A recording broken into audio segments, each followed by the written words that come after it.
Yo, what's up guys, welcome to my humble YouTube channel where I bring you fanfiction that will brighten your days. Before we start, a subscribe is greatly appreciated, and don't forget to leave a like and ring the bell icon so you won't miss exciting new fanfiction stories. Two Gods Summoned to a Fantasy World by BenGrem1234. Chapter 24. The discovery: a lone person was seen walking in a road filled with trees on both sides. The person was wearing a black cloak which covered their face from anyone, but from the structure and the large chest the person has, it was obvious that the person was a girl. The person was looking at a dark red pendant in her hand while walking on the road. Suddenly, shadows jumped out from the trees and surrounded the girl wearing the dark cloak. The girl looked at all the people who surround her in annoyance. "Can I help you all?" The one who appears to be the leader of the group that surrounded the girl wearing a dark cloak stepped forward. "We are Forest Bandit and this is our territory. If you don't want to die, then hand over all your goods and surrender yourself to us." The other bandits, who appeared to be a mixture of beast monks and orcs, smiled with lust written on their face. It is no surprise because the girl in question has an impressive chest. The girl sighed and gave all the bandits a disinterested look. "I will overlook this insolence if you turn around and leave right now. If you refuse, then you have yourself to blame for what happens next. How dare you? It seems that you are still not aware of your situation yet. Men, show her how we do things," the leader shouted to his men. Immediately, all the bandits jumped at the girl with their weapons drawn. Before the bandits could reach the woman, shadows came out from the ground and brutally pierced all the bandits, hanging them in the air. The girl sighed again and looked at the trembling leader of the bandits, who was looking at her with a look filled with fear. "Should have taken my advice when I offered it. Oh well. I haven't had any meals since I was resurrected, and you will make an excellent delicacy for me." The leader wanted to run, but shadows came out from the ground and tied up his legs, which prevented him from moving. The girl pulled down her cloak to reveal her very long and sharp teeth as she approached the leader of the dead bandits while licking her lips. Time to feed. The scream of the leader of the forest was all that was heard in the quiet road. After the girl was done with her feeding, she brought out the red pendant and looked at it. "I guess they have stopped moving, which should make it easier for me to catch up to them. My powers are slowly recovering and will likely take an additional 3 days to return to what it was before I died. Oh well, time is what I have in excess." She put on her cloak and continued to move on the road, leaving behind the dead bodies of all the bandits she killed. The Clover Town. In the Clover Town, Rimuru have found and rented a small inn where he and the rest of his family were staying at. "I will go and look around a bit in the town, and I will be taking Yoshino with me," Rimuru told them. "Then I will take Sophia with me as we look around a bit," Chloe said to him. "I guess I will investigate alone then, or I could follow Miss Chloe," Kanade said to them. "Let us meet back here in the evening and discuss what we find." "Okay," Rimuru told them. All of them left the inn and went their separate ways. Rimuru took Yoshino by hand and walked to the market area where he saw that there were selling different foods. "Yoshino, are you hungry?" Rimuru asked her. "I'm not hungry." Yoshino tried to deny, but her stomach made a cute little rumble. She blushed after she headed and looked away from Rimuru. Rimuru smiled. "I will take that as a yes. Let's go to that stall that seemed to be selling takoyaki and buy some." The both of them reached the stall and met the owner, who froze as he saw Rimuru. Rimuru looked at the frozen seller and clicked his fingers, which snapped him out of his shock. "Sorry about that, miss. I just haven't seen a female walking around in broad daylight in this town for a long time," the shop owner said to him. "I noticed that as well. Is there a particular reason why this town doesn't have any females in it?" Rimuru asked the store owner. "You must be new in town, if you are asking this question.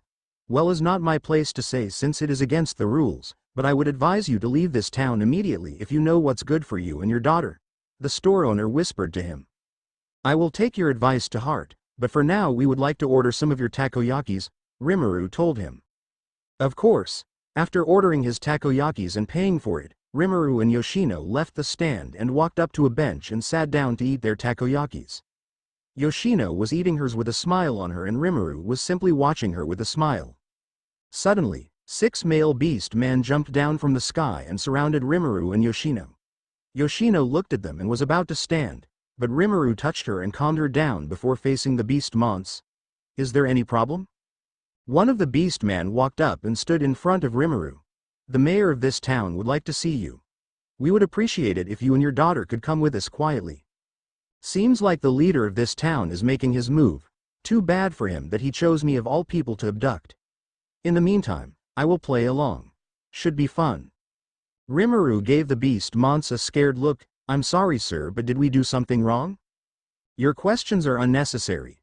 All that is required of you and your daughter is to keep quiet and follow us," one of the beast man with dog ear said to Rimuru.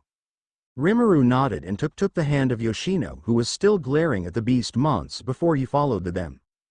They took Rimuru and Yoshino to the largest building in the town. From the appearance of the building, it was obvious that it was a personal mansion, and its size is enough to show that the owner is quite rich. On reaching to the front of the mansion, one of the beastmen came and knocked on the door. After some minutes, the door opened and a beastman with features of a cat who was wearing an armor came out. He looked at all of them with a poker face, but when his eyes stopped on Rimuru and Yoshino, he smiled in a cruel way. "The mayor have been expecting you.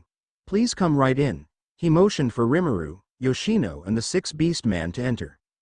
The beastman with the cat features led Rimuru, who was still holding Yoshino, to a big door which was on the ground level. He knocked, and after hearing an "enter," he opened the door and motioned the rest to follow him inside. Rimuru stepped inside the room, which looked like an office, and looked at a huge beastman whom he assumed was the mayor. The beastman has 2 large horns sticking out from his head, and his body is hairy like that beast.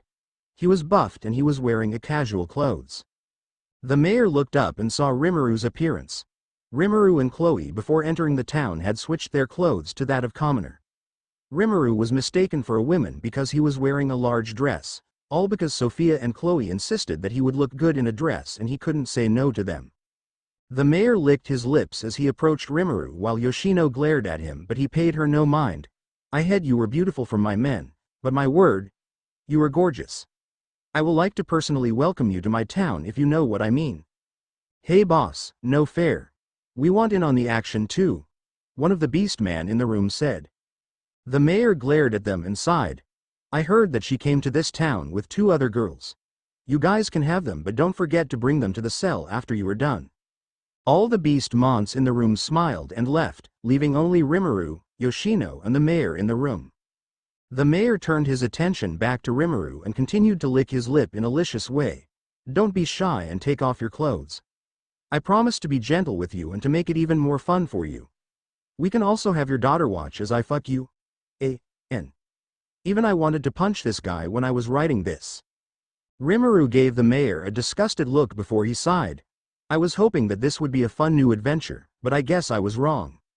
The mayor looked at Rimuru in confusion. "Adventure? What are you talking about?" Rimuru ignored him and continued. I even restricted some of my abilities and sensing just to try and have fun in this town, but it turned out to be a disappointment. Oh well, what can you do?" Rimuru's expression changed, which caused the mayor to jump back instinctively. The mayor looked at his body and then back to Rimuru in confusion. "Just who are you really? I'm amazed. Even though I haven't done anything yet, your body was instinctively aware of the overwhelming difference between us, which is why you jumped back." As Rimuru was saying this, his clothes changed to a mafia version of his true dragon outfit. "As for who I am Rimuru Tempest, the one who will destroy you." The mayor, not knowing what was going on, but trusting his instinct, immediately ran to his desk and pushed a button. After he pushed that button, the floor where Rimuru and Yoshino was standing opened up and both Rimuru and Yoshino fell into the hole.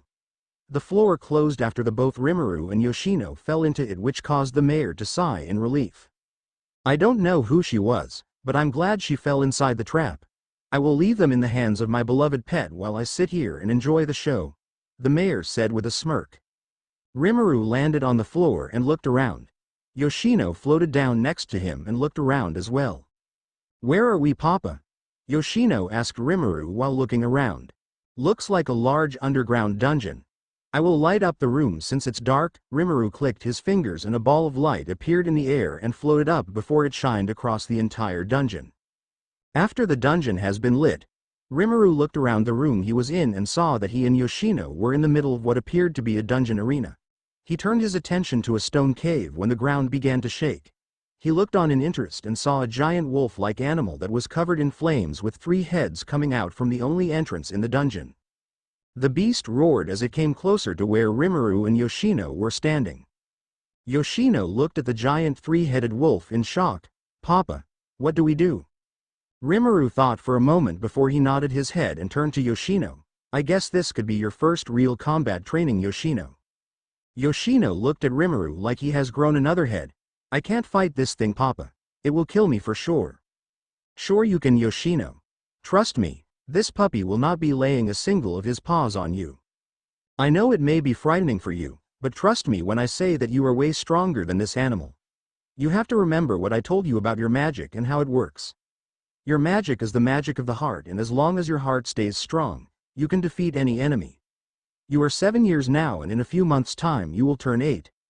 Don't you want to be a big and strong big sister for Sophia to look up to?" Rimuru asked her. Yoshino looked at the ground before she looked up at Rimuru. "Do you think I am ready for a fight like this, Papa?"